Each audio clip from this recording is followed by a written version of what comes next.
Dondreá Brown. Count the cost. Let's go.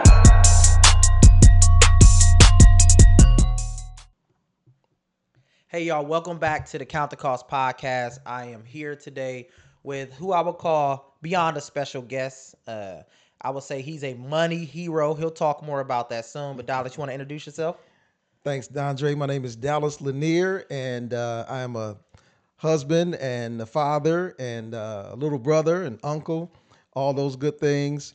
I also am the founder and the executive director of Project Green, which is the grassroots economic empowerment network.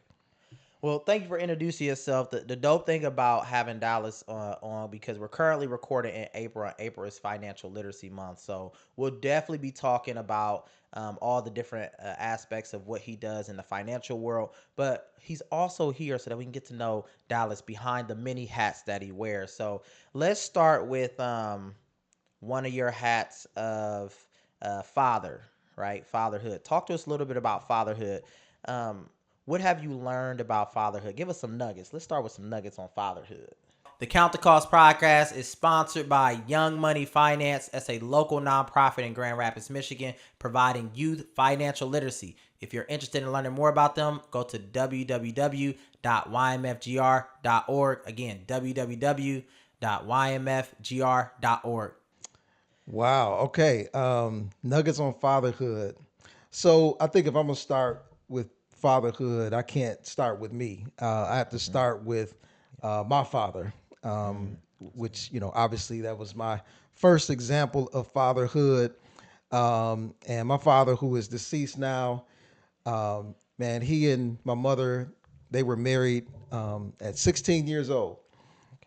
Way back long time ago, when that was, not even, a special thing. That's just what they did. So much I could say about that, but my kids are 16 now, and to think about them getting married now is like, man, I couldn't even imagine. But it was a whole different world. So at any rate, they got married at 16. When my father was, I believe, 19 or 20. So they were both from Tennessee. They moved he moved from Tennessee up to Flint, Michigan, because his brother had come first, and brother told him they're hiring up there at General Motors, right? So he came first by himself. They had already had my eldest sister, but he came up to start making money, to start earning and preparing a place for his family to come. Man, I just thought about the biblical reference there. That's when Jesus said, "I go to prepare a place for you, and where I go, I'll bring you also." So that's what my father did. He came to prepare a place for them and to provide for them. And then, long story short, a few years later, they ended up all moving up here, and then there ended up being 8 of us, and my father worked at General Motors for 43 years. During that time, at some point, for actually a big chunk of that time, he also worked full-time at Firestone.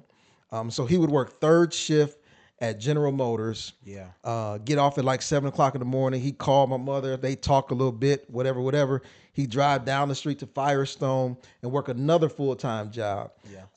Because he had 6 girls and 2 boys, man. And so fatherhood for him, number one thing was provision. It was provision. It was, I'm going to work so that my kids have all of what they need. My wife has what she needs, and some of the stuff that she wants too. I remember a conversation I had with him, and that's what he talked about. He said, I try to work so that your mama can have some of the stuff that she wants. That's it. And so, that's what I think about, man. First of all, with fatherhood is provision. And then, the other thing, if I think about myself and my own role of fatherhood, I also think about presence, and how important that is. There was when I was growing up, I wasn't a great athlete, man. I liked to play basketball in elementary school. I was on the team, but that was about it. I was on the team. But I played for 2 years, and for those 2 years, my father was working all the time. Just talked about that, but my mother was at every game. Like she didn't miss a game, and sometimes a sister would be there too. Um, and I know for me, especially because I wasn't this great player, I never scored those 2 years, right? But they were always there. And their presence, man, my mother's presence meant the world to me because it was just like they're there for me. They're going to encourage me, no matter what. Yeah. And so that's something that I try to apply in the life of my kids too, is just to be there, man, to be there for, their sports activities, academic endeavors, their own personal passions. Yeah. They've started businesses, so I'm trying to be there for that. And I think it's already proven to be valuable to my kids too. And one reason I know that is there was one game that no matter what I tried, I couldn't get there for my daughter, man. And she let us know about it. She let me know about it. Like, y'all wasn't there for my game. And I was like, yep, I'm so sorry. But it just proves a point. Like, I'm looking to see you there. And there's no replacement for that. So first of all, thank you for sharing, because as you were talking, the thing that hit me was just thinking about my trajectory and the way in which my career has led to provider versus presence. Because I think that's it's a whole nother thing. So you mentioned the 2 P's, but I was like, let me, when I was working at Kent State University, I tried my best to be present, meaning like integrate my kids in my work. And the reality is, that can be tough. But now in the work that I'm doing, I think the integration is a lot more autonomous, which I think is really dope, because I think you mentioned something that's really important. The kids are always going to think about that part, which is hilarious, because I sit back and as parents, we're like, look, we trying to provide. And the kids are like, we need you to be present, right? That tension that exists, and how it's kind of shifted over years depending on job, etc. So that's something always to think about. And one thing, I like to say to our listeners is we dropping nuggets. So feel free to write some things down, put questions in the comments, because it's really going to help us think through some generational things, whether it's good, bad, or indifferent. But that whole struggle or tension between provider versus presence. Some people's jobs and lives they're able to, integrate it, and some that can be challenging. The other thing that I've really liked, enjoyed, and started to appreciate is my village. Yes. That's the next Sometimes, thing I can't always be present, but my village can. But go ahead and speak on village, huh? Well, I know I didn't want to interrupt you, man. I was just as you were talking, that was the thing I was thinking about next too, because I think even in the first kind of 2 things that I talked about, on the one hand, I said my dad was, provider. When I talked about presence, I wasn't talking about him. I was, because he was working, right? And so in that moment as a child, I don't think I, fully understood and appreciated maybe why he wasn't there in person. But, it's one of the things that I grew to understand. And like you said, we are finite creatures. We can't be in more than one place at one time. And sometimes, man, like the other day, last week, a couple of days ago, both of our kids literally had something to do at the very same time. So, I mean, what can you do? So, I think all you can do is all you can do, right? So you have to prioritize it, verbalize it, and say, I want to be there, and, try to explain, et cetera, et cetera. But I think that the thing is developing the norm, right? So if your kids know daddy is always there whenever he can be there. Right? Right. Yeah. No, that's facts. Because I know without you telling me that if you're not there, it ain't because you sitting up playing a video game. It ain't because you hanging What was that out. one time? No, Right. So I think kids know that, and they can understand it if we explain that, right? And so, but anyway, you talk about village. So that's the thing I was supposed to be talking about. Man, it's village is, our family, our, our faith community, neighbors, whomever, man. And if you can facilitate somebody else being there, Yeah. it doesn't replace you being there, but it's still valuable. So that was the number one thing that I had to find when I moved to Grand Rapids. So I moved here about 7-8 years ago, and I was like, I need my village, because my dreams, my goals, like my aspirations, like deemed that I couldn't do it alone, right? And I knew that village can go support the kids, village can go support you, right? But I think another key is this, because now we dropping nuggets on the importance of a village. Like, you also have to be able to stand in the gap for your village too, because there's so many times where people can feel like they're pouring out and they're like, man, I keep doing this for him, or so we're just saying, like, have a holistic understanding and perspective as you're building your village, because I've encountered conversations with a couple people. I did a financial workshop the other day, and they were like, how do you navigate kids and blah, blah, blah. I was like, my village. And they was like, I don't have a village. I don't want to do this. I don't want to do that. I'm like, okay, well, understand, like, some of that is going to have to come with it, because if people are pouring into you, it's going to be important to pour into something or someone else, and things like that. But let's jump to the community impact person that you are. When I first met you, Dallas, I think we met and had like lunch or something at the restaurant that's not too far from here. Right. Yeah. And I was already inspired about just what you do and how you do it in the community. Let's dive into that. So what does Dallas do in the community? Well, shout out to Atao Bande for connecting us to have that lunch back in the day. So what do I do? So Project Green is the grassroots economic empowerment network. Our vision is turning everyday people into money heroes. Yeah. Right? Get Hey, on the so he camera got a here. hoodie. So we do plugs. He just plugged Atah. So yeah, shout out to Atah. But he has this cool Money Hero shirt on. So if you are interested in purchasing it, we'll again drop things on a link, because again, he's trying to turn you on to money heroes. Absolutely. Yep. So a money hero, we describe a money hero as someone who is pursuing his or her own financial goals, and then they turn and help somebody else to do the same.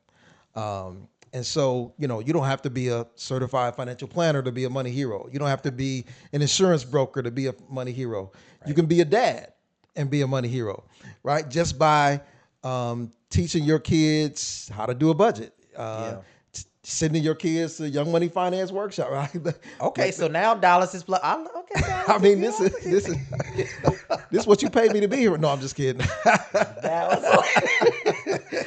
No, so Project Green, that's what we seek to do. We do it in two ways. One, through what we call financial capabilities, where we are working with individuals and households, trying to teach them the best practices for handling their finances. Right. And the other way we do it is through economic advocacy, and that's systems based, right? So that's where we are trying to identify and remove the barriers that keep low to moderate income people from reaching their financial goals.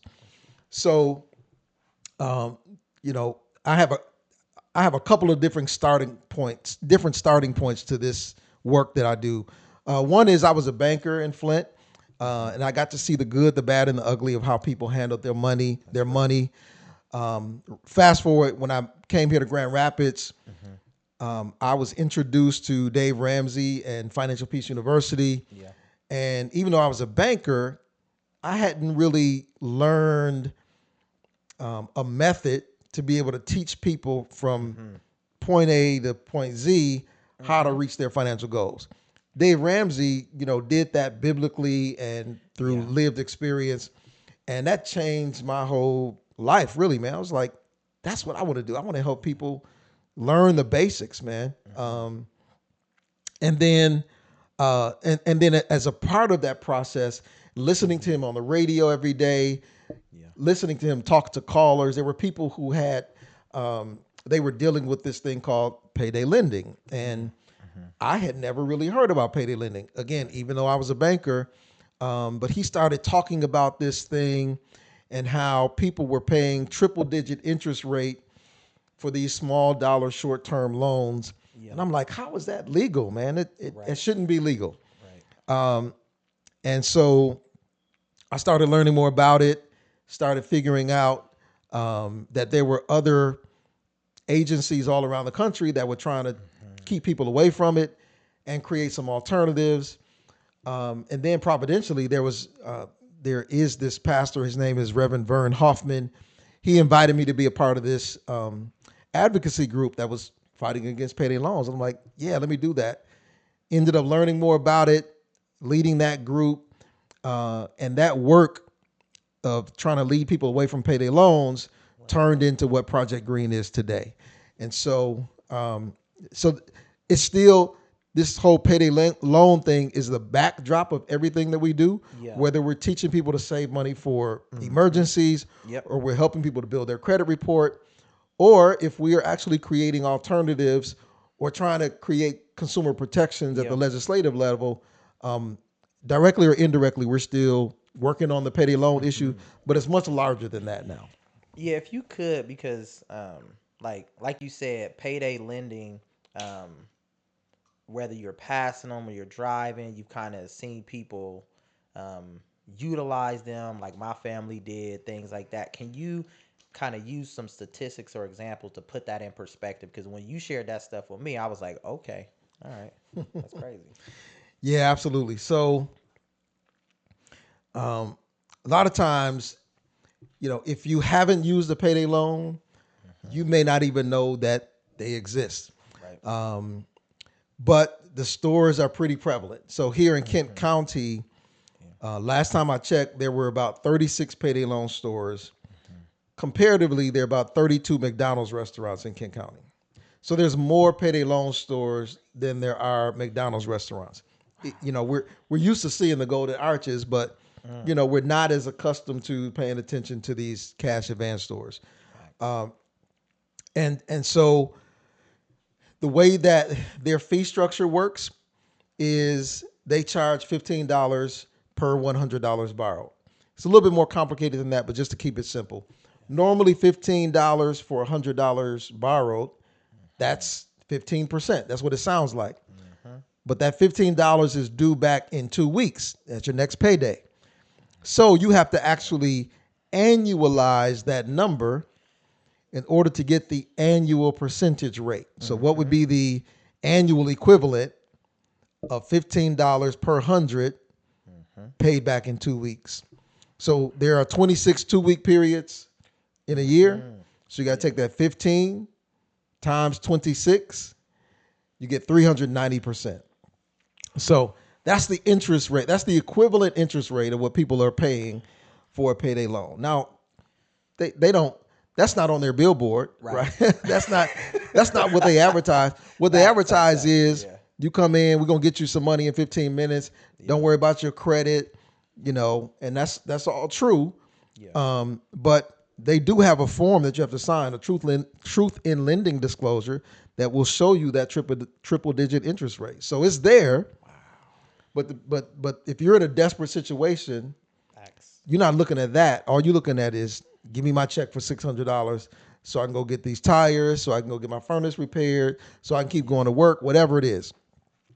So that's how the interest rate works. And then people get caught in a debt cycle because if I didn't have the $600 today for the emergency, what is the likelihood that I'm going to have the $676 in 2 weeks? And they know that the likelihood is that you're not. Yeah. And so people have to rewrite their loans over and over again. The Center for Responsible Lending reported that more than half of the people who borrow from payday lenders have to rewrite their loan 9 times before they're able to get out of that debt cycle. And so it's a trap.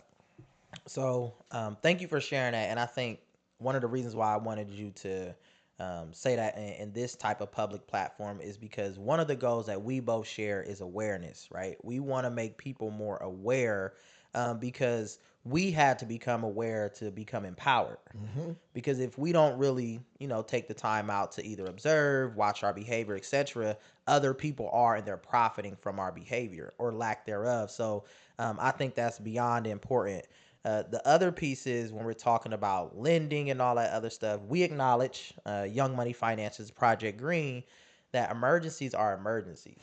Exactly. I mean, my mom all the time, she would go to pawn shops, and shout out again to my mom for doing what she needed to do to make sure I Absolutely. can sit here. Right. But at the same time, what we're doing is trying to develop some strategies, resources, services. Like we've been doing a lot to make the community aware of how they can utilize things too. So if you could drop some of those things that you think will be important to share on this platform that you do, including the conference. Yeah, absolutely. So there are a number of things that we do. One is our D-Free 12 Steps to Financial Freedom workshop. And so D-Free. So the D, there are 3 good Ds, 3 bad Ds. The bad Ds are debt, delinquency, and deficiency, right? And so we want people to be free from debt, delinquency, and deficiency, so that they can be free to have deeds, dividends, and deposits. Ooh, hold on. Can you say that one more time? That was good. Yeah, say that one more time. And I can't take any credit for that. That's not me. But D-Free, we want people to be free from debt, deficiency, and delinquency, so they can be free to have deeds, dividends, and deposits, right? And so there's 12 steps to financial freedom. We have a team of facilitators that lead people through those workshops. And it's an introduction to all things personal finance. Yeah. Right. So it's, getting started. It's, getting control, getting ahead, and giving back. Those are the 4 movements of D-Free. And so, getting started, like understanding where you are, tracking your expenses, doing your budget, paying your bills on time. So, that's what D-Free is in a nutshell. And then from there, we also have Credit Building 101, where, as the name implies, it's a deeper dive into understanding how credit works, how to access your credit report, how to understand what impacts your credit score, and then there are some tips and tricks about understanding, again, how to build your credit. Some things that perhaps you wouldn't think about doing, that we teach you in that workshop.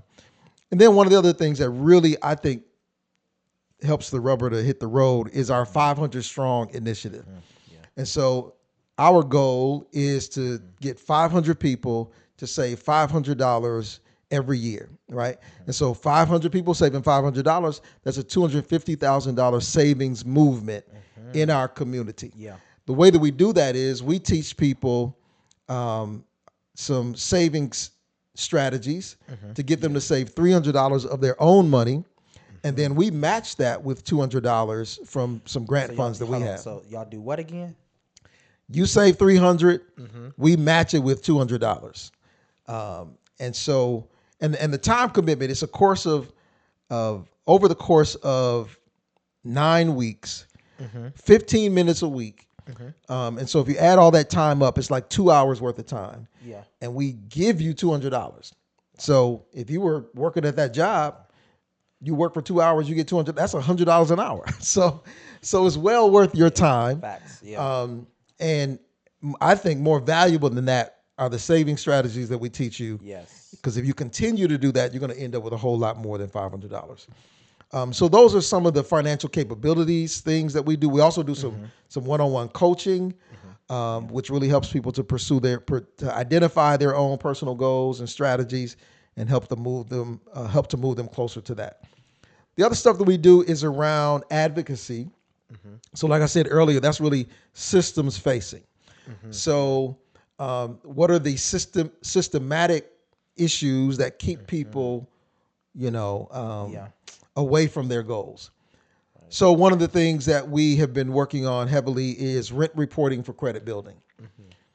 The irony is folks who have mortgages, you might have a mortgage where you're paying $900 a month. Right. You pay that payment gets reported to the credit bureau. It boosts your credit score. Right. Somebody else may be paying $1,200 a month in rent. They make that payment every month. It does absolutely nothing for their credit score. Right. And then ironically, that same person could go apply for a mortgage and could be told, well, You don't qualify for this $900 mortgage because your credit score isn't high enough, even though they've been paying $1,200 a month. And that's and sorry to interrupt, but No, that's please. typically what people say when they're like, "Okay, I want to buy a home because I've been paying Yep. this rent for this amount," Yep. but not really connecting it to how it's being viewed by bankers, creditors, things like that. So yeah, that's important. Dr. Lynn Richardson, if you haven't heard of her, go check her out. She's incredible. One thing she says is you have to learn the rules of the game and then play the game by the rules. So learn the rules of the game and then play the game by the rules. So yeah, mathematically it makes sense that if I've been paying $1,200 a month, surely I can pay $900 a month. Right. But the rules of the game say you also have to qualify with a credit score.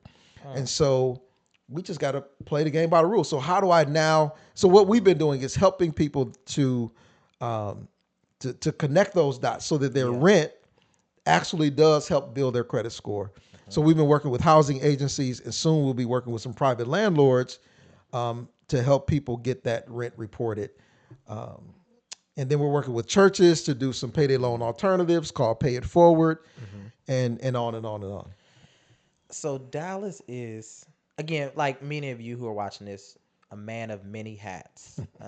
One we'll talk more about is the conference, but what I do want to jump into real quick as I hear those many hats you talked about, Village, all those other things, like peeling it back, because you did talk about the bank and all that other stuff of how, but if you could kind of talk about like your financial journey, because if you're anything like me, this is always what I'm thinking about, how difficult sometimes it can be to practice what we preach. Man. So I've had people say like, so I mean, how does it? I'm like, look, it's some days it's amazing, but then some days it's a struggle, because that's just real. But if you could kind of demystify, because I think this is not just in a finance world, but in different spaces, demystify this of, because I'm teaching it, I've mastered it. Like, No, sir. No, not at all. Again, I go back to Dave Ramsey because he gives me liberty when I think about this too. Because he said I think one of the reasons God makes me teach this stuff is because I'm so bad at it, right? And so that's fact, yeah. So I have to teach it to keep myself accountable and keep myself on top of things. No, man, I wish I could say that I master everything that we talk about. I don't, but I think I have been pretty conservative over most of my life in terms I'm not a big spender. So and that continues to be true. And then so for me, when I moved to Grand Rapids again, as a single man, like I said, I was pretty conservative, and then went through this Financial Peace University, and I think that was transformational for me in terms of even being clear about what goals I wanted to set. Right. Because as a banker, credit was a way of life. Right. That was what I sold.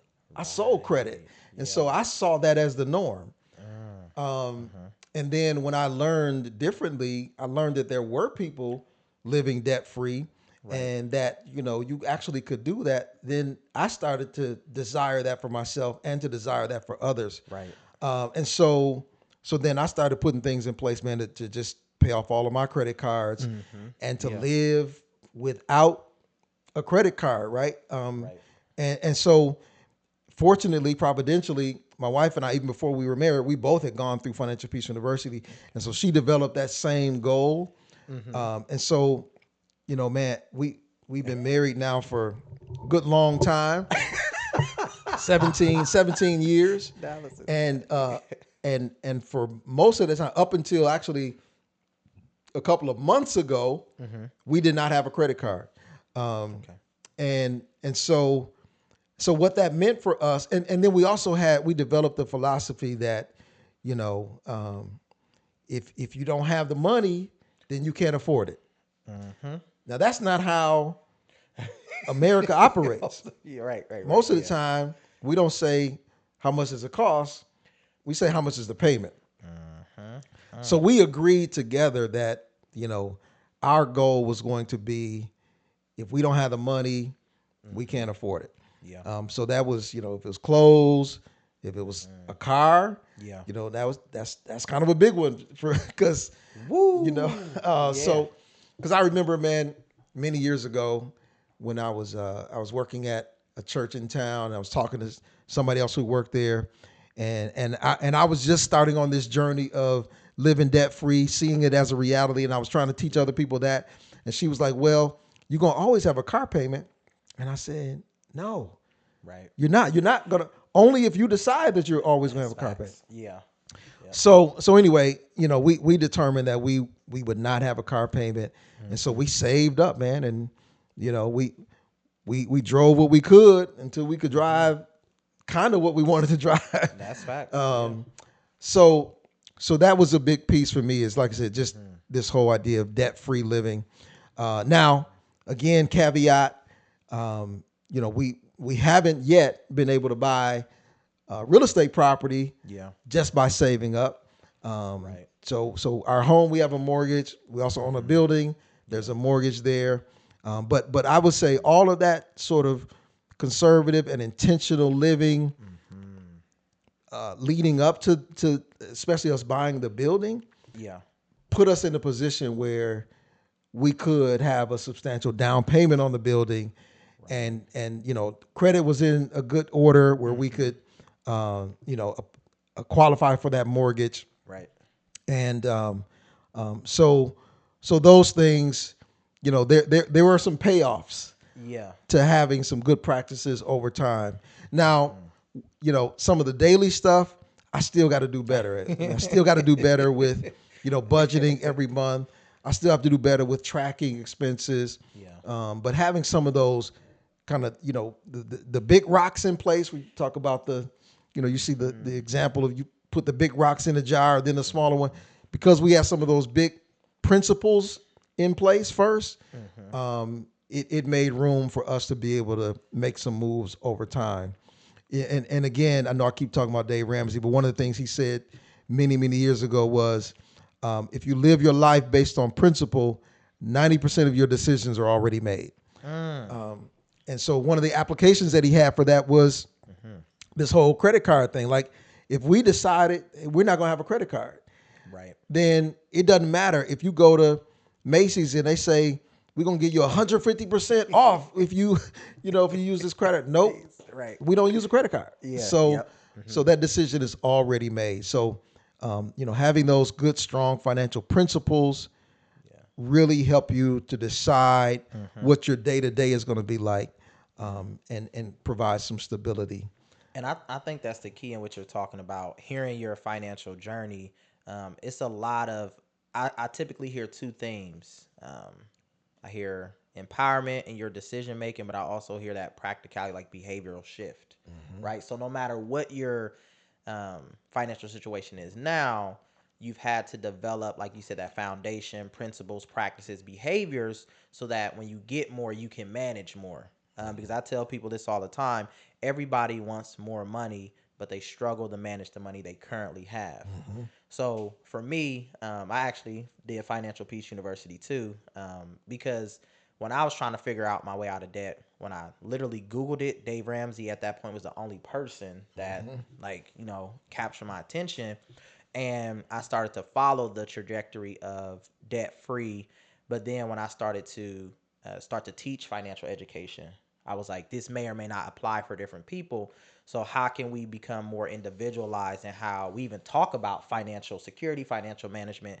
Because I've had people that's like, this is what I believe. This is what and that's not the purpose of our financial education, is to tell you what to believe. Is to help you lean on, develop your principles based on all these different resources and tools, and then operate in that. Because again, you're positioning yourself to align to what you want. I've had people that's like, Dondreá, I never want to own a home. You ain't gonna hear no arguments out of me. Dondreá, I want to always have credit cards. Okay, well, let's help you manage that better. So it's been very dope to do that. But I do thank you for demystifying some of those things, because I think here's another like tension that we have where people are just like, well, I want people that got it together to teach me about finances. I'm like, or teach me about working out, fit, like all these things. And I'm like, understand that people are always getting it together. Yeah. Like always. And be comfortable and confident in being able to connect with people along that journey, because that's more of a reality, so that you don't disappoint yourself. Because you may achieve something and be like, well, they never told me that this is this hard. No, it's tough. There are days where I'm like, we need to eat out. I mean, we need to meal prep. And I'm like, forget that. We need to eat out. Like, it is what it is. I'm tired. Things like that. But being okay and confident in saying that. I've had people who have worked for banks come to me and be like, one of my pressures that I've gotten at working for a bank is people thought I had my finances together. Yep. But I'm just a teller. Yep. And I'm like, that's tough. So again, hopefully, like, you listening to this today, you kind of understand, like, we're human. Of all the hats that we wear that human hat just as, strong, because everything is a journey. Everything is progress and a process. And I think there's fun in that too. Being able to say, dang, okay, let me get myself back on board. I tell my kids this term, spending freeze. We typically, when I say spending freeze, my kids know what that means. They're like, well, we got to stop because dad's budget's off. Sometimes it's off because, like you said, I didn't get the time to budget for the last 2 months, or the budget the way that I wanted to, and or the way that I budget now versus the way I need to budget in the future may shift. I just heard about some different budgeting tools, and I was sending it to some of my colleagues like, look, we got to look this up, because I'm always trying to think about, okay, how can I best manage all the things that's going on in my life? I have a lot of kids. So in that reality, they impact my money differently. Some play sports, some have other activities. So depending on how their activities change and those requirements, I got to go back and shift. So again, I thank you for demystifying that. Well, yeah, I was just gonna say, like you said, the struggle is real for all of us, right?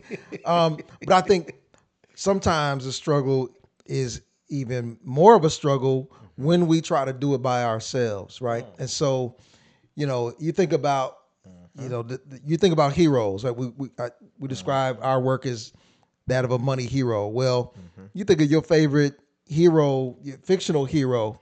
A lot of times they get in trouble when they try to do it by themselves. Like, the Avengers needed each other, right? Doesn't matter how strong Thor is or Cap is, they need the power of one another. And I think that's the power behind the work that we do. Built into our name is the Grassroots Economic Empowerment Network. I think the power of our work is bringing people together to do this money thing together. And so that's why we do things like the conference, right? So our economic empowerment conference that we've been doing now for 5 years, every month or every year in the month of April, I think the power behind it is certainly the content that's presented, but it's also being in the room together with people that are like you, that you work with, that you worship with, and you're figuring it out together. You are becoming one another's inspiration, becoming one another's accountability partner, to say, hey, this thing is tough, but I'm going to learn from you. You're going to learn from me. And together we're going to get farther than we could by ourselves. So this conference has a theme, right? Tell us more about this conference, because you're going to something. So this year, so in 2025, this is actually kind of the first time that we've really leveraged the theme. This year, it's the Green Brick Road to Financial Freedom. And so you've heard of the Yellow Brick Road, right? In The Wizard of Oz or The Wiz or Wicked, whatever it is. But we want people to walk the Green Brick Road to financial freedom. So we're gonna talk to people about the Scarecrow's wisdom on credit building. We're gonna have some folks presenting on the Cowardly Lion's courage to launch. Right, so moving from ideas to income with your small business idea. We're gonna have some presenters talking about 3 clicks to home buying. And then in the middle of that, there's going to be some food, some prizes. There's going to be some fun. And so we will, again, just like Dorothy and her friends, right? We got to walk this road together to get to our financial goals. And so I'm excited about it. You and Young Money Finance have been a part of it every year. But this year at an even deeper level, because we're going to have Munchkin Land for our youth and children. So ages 10 to 17. And so I know that's going to be dynamic as well. So Yeah. what are you excited about as we prepare for the conference? So I think you mentioned it is like building that network. A couple years ago, I used to say like it's financial literacy month, right? And I really felt like as a community that kind of fell on deaf ears. But I think as the years have gone, we as a community are starting to embrace that, and I'm excited to see how that relates to the conference. Yeah. Because we know that one of my personal missions is to be the last generation to start from scratch. But I know it's a generational thing, right? So being able to provide financial education and support on different levels is beyond important. And being able to walk into the conference. So if I was a stranger, never been into a conference before, and walked in and seeing little ones all the way up to adults, like really investing their time, right? To say, okay, I want to make a change. That's why I'm here. Is going to be beyond important. But here's the key: in a fun and engaging way. Yeah. Right? Because when we start talking about finances, some of y'all probably like, look, let me just click off. Let me just. But we're trying to overcome that barrier, overcome that mental hurdle to say like learning about finances can be fun, right? It could be just as fun as watching a sport. It could be just as fun as watching your favorite movie. It could be an enjoyable experience, but we do have to do some work to get there. And not all of it's going to be, fun in the yellow brick road. Sometimes it's going to be green. Right. But at the same time, if we all as a community have this vision, and we all achieve it together, that is going to be a beautiful and amazing thing. So y'all need to be at this conference. Like, no joke, because again, I tell people sometimes you just have to make the decision to invest your time into making change. Yeah. Absolutely. So that was a quick plug for the conference, but on Facebook, we are going to continue to plug. It's coming up. So just know we're going to be doing some more videos. We're probably going to be getting on y'all's nerves with some personal invites, but we want to see more people in the room because we know this is typically what happens. Somebody will go, they'll tell their friend or something, and then they'll be like, man, I'm going to go next year. I'm so mad I missed out. Don't do that this year. Yep. There's no reason. Yep. Like, there's no reason at all. Just come, enjoy it, have fun, etc. But the thing that I want to continue to talk about as we're, currently ending is like more about Dallas, the man. Like, how do you balance this stuff? Like, how do you take care of yourself? Things like that. And the reason why I say that's important is because a lot of us leaders, we do a lot of the work, but what I am learning is like learning how to take care of myself, my wellness, and things like that. So if you can share some tips of like, how do you practice like wellness, stuff like that? Yeah, absolutely. And frankly, this is something that I'm working on right now too. So, one of the things, I'm going to share a book title that is, when I first heard about it, I was like, man, this is kind of a shocking title. But the book is called How Not to Die. And the author talks about, unfortunately, I can't think of his name right now, but he talks about like 12 things that he does daily. And obviously it includes some good nutrition in there. It includes some exercise. So that's one of the things that I've been really working on lately is committing some time to physical exercise. So I try to do a walk. I try to not go 2 days in a row without taking a walk. And so, trying to get that heart rate going, so that it takes care of my well-being. So that's a big thing. Also, as a part of this whole wellness journey, I've been moving towards a plant-based diet as well. Shout out plant-based. Yep. And so that's been a bit of a journey. Again, not 100% there, but definitely, I've seen the change, right? So what's been your favorite meal? Is it like a favorite thing you like to eat, or? So one of my favorite things really is a baked sweet potato, man. Sometimes I'll just do a baked sweet potato and some broccoli, and that's my dinner. And so, what I like about that meal is that it looks good. You get that bright orange contrasting with the green. It tastes good as well. and it's light. It's light on my body. So Yeah. so that's something that I've been doing regularly as well. Try to get some oatmeal and banana and blueberries every morning. Okay. Most Hey, mornings at least. Dallas. Okay. Okay. So those are a few things that I'm doing, man. Trying to take care of myself. That's good. So again, if you're a leader, which I would define everybody as a leader, one of the best things that I've ever heard was you have to put the mask on first before you can put it on anyone else. As they reference it when you're flying in an airplane, right? Same thing about leadership. We try to take care of a lot of people, but it's very, very important to take care of ourselves. Even more important, like when we start to be in tune with how we operate, when are we most frustrated? When are we our best self? Things like that. Because I could be honest, like this was like last year, toward the end of last year, there was a lot going on in my life, and I didn't have outlets. I wasn't practicing wellness the way I should, and it showed up in spaces that I didn't want it to show up in.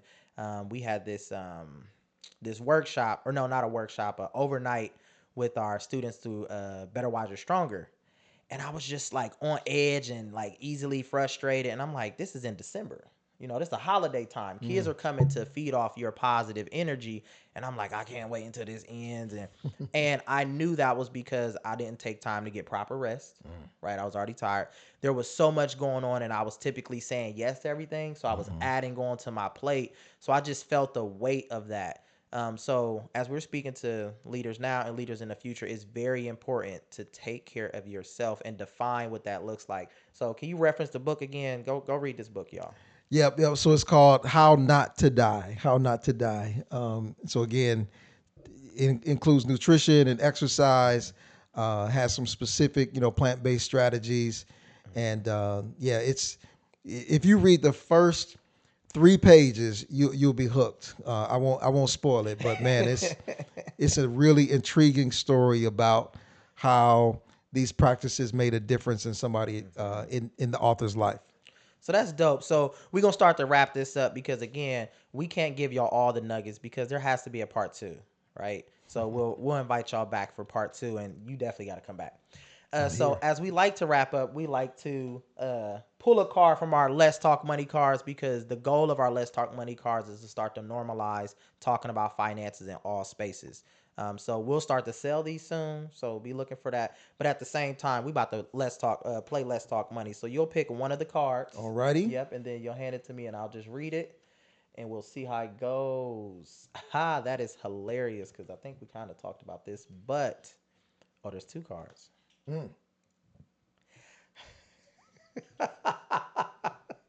Okay, so I'll read the first card, and then you tell me if you want to answer it, and then I'll read the second one. All right. You can tell me. Okay.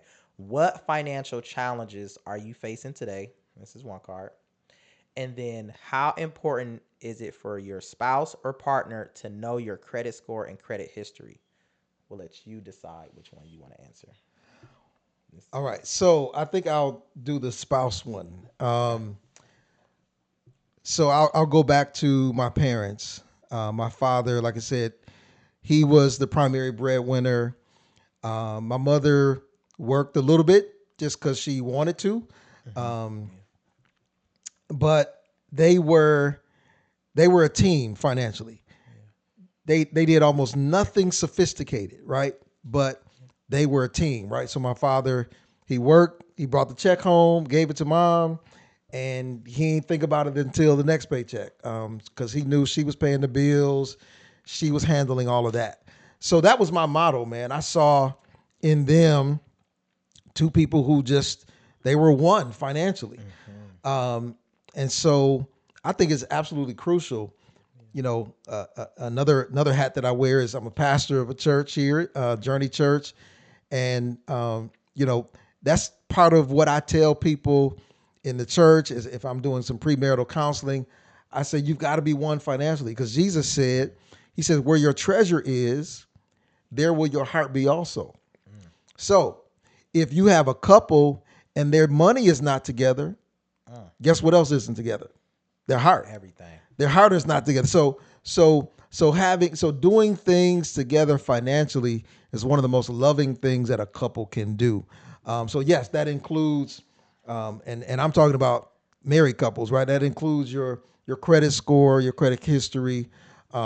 When when my wife and I got married, whatever debt one person had now became both of our debt. Now, you know, that's I think probably a challenge for some people to think that way, but that's we both agreed on that going in. So I think that's I like how the question is worded because it says partner and spouse. So some of this stuff you need to agree on before you get married, right?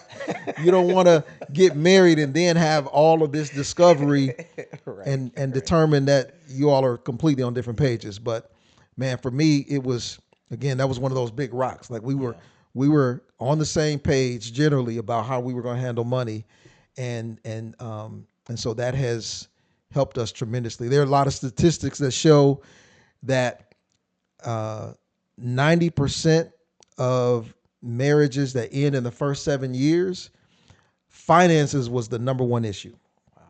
90% of marriages that end in the first 7 years, finances was the number one issue. So if you can be on the same page financially, you can go a long way towards creating a stable home. Whew. So usually I respond to things like that, but he just dropped all the nuggets. So I'm just gonna say I definitely agree, because again, the goal is to plan together. Because a family that plans together achieves together. So the more you can talk about those things, the better. The other thing I like to do is give our guests one question to ask me.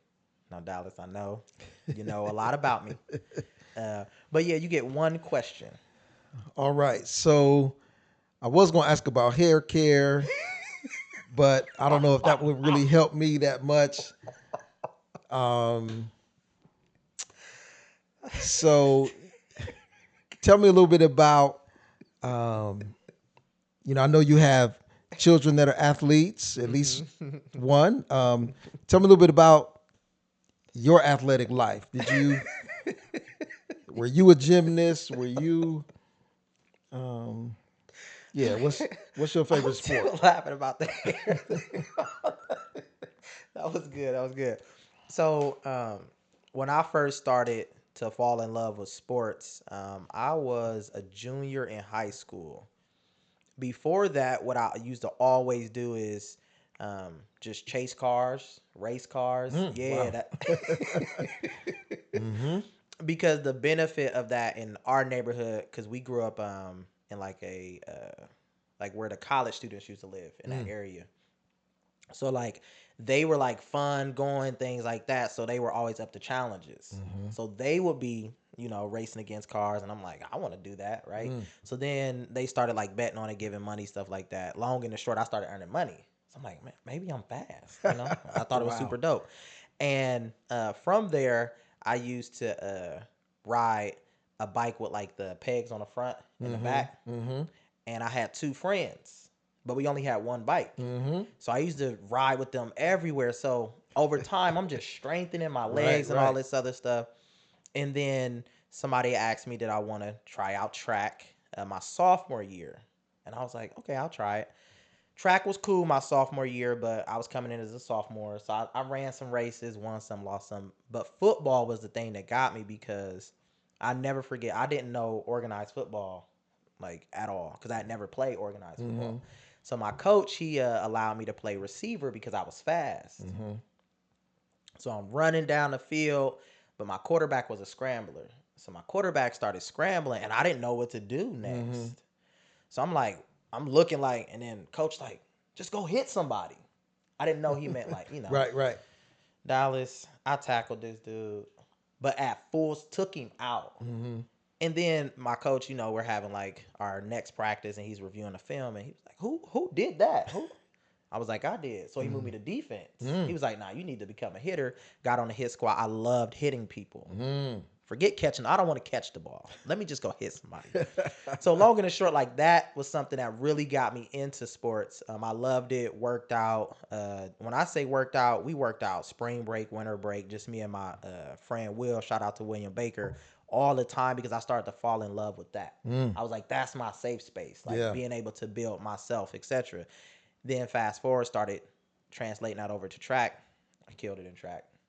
100, 200, 400, went to regionals. I was like, man, I'm really fast. Like, All I right. really loved it. So my athletic life was just some of it formal sports was informal, just running around the neighborhood.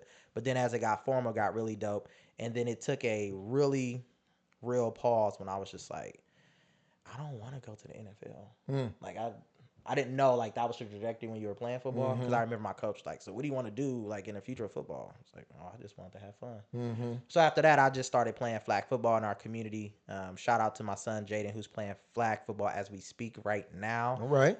My daughter Nyla, gymnastics. She's headed to regionals to represent the state of Michigan next Friday. So I can definitely say like the world of athletics has been a safe space for me. Yeah.